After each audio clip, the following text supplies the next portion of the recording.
This is the first in what I'm intending to be a series of videos on maladaptive daydreaming and immersive daydreaming, videos that will generally become intertwined with a larger series of videos on my creative psychology methods called Hypermind. Now I feel like there's this whole world inside of me I want to share with you, including many personal solutions I've come up with for so much of the problems I've encountered with these conditions, but alas, you and I have to kneel to the limited communication mediums and time resources we both have available to us. So for this one little video, I'm just going to video essay the crap out of you and throw you out some basic minimal information while being lightly entertaining and avoiding any heavy psychology or terminology. Before I begin, please memorize this one term for the rest of the video because I'll be using it a lot. I use MaDD as an abbreviation for maladaptive daydreaming, and I pronounce this mad like the word. So burn that into your head now before you start mistakenly wondering why I'm getting so mad about everything.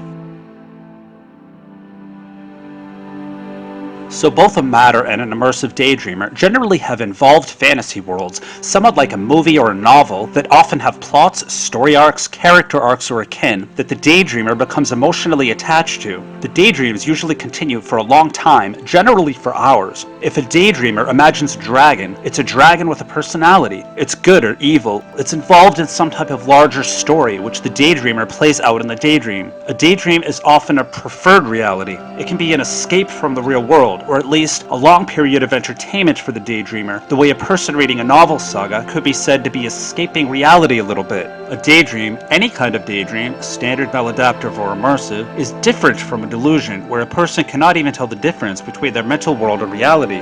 MaDDers and immersive daydreamers often have in-depth relationships in their daydreams, whether or not they themselves are per se a direct character in the daydream itself. Naturally, a major problem with this for MaDDers is that back in the real world, they're distanced from real relationships from being so involved and distracted by their fictional ones. Reality can become disappointing because the people the MaDD really wants to be with aren't around in the real world. I guess I'll jump in about here with myself, not for the strict purposes of you getting to know me, but purely for the purposes of elaborating on these conditions and bringing in some solutions and strategies I've developed. So I am a maladaptive daydreamer / immersive daydreamer. Aside, full disclosure, I also have a history of clinical mental illnesses, ADHD and schizoaffective disorder, that may have something to do with my MaDD, but we will not be addressing those issues in this video. Suffice to say, it is absolutely and utterly clear that I am a maladaptive daydreamer in addition to anything else I have, and in this video I am strictly talking about my MaDD and not any of those other conditions. Anyway, getting back to daydreaming of relationships, I daydream that I have a boyfriend named Cody. The video clips I'm showing right now are actually some raw material that I use to create visuals in my mind. Put more simply, I imagine that the guy in these video clips is my boyfriend.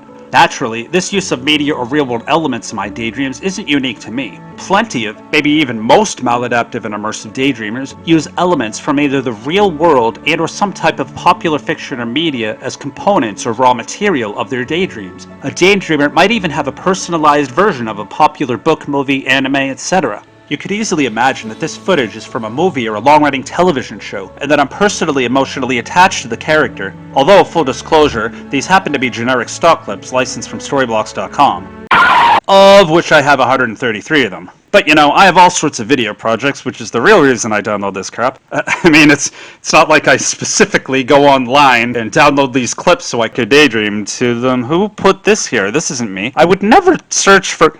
Jeremy, did you put this in my video to mock me? How many times...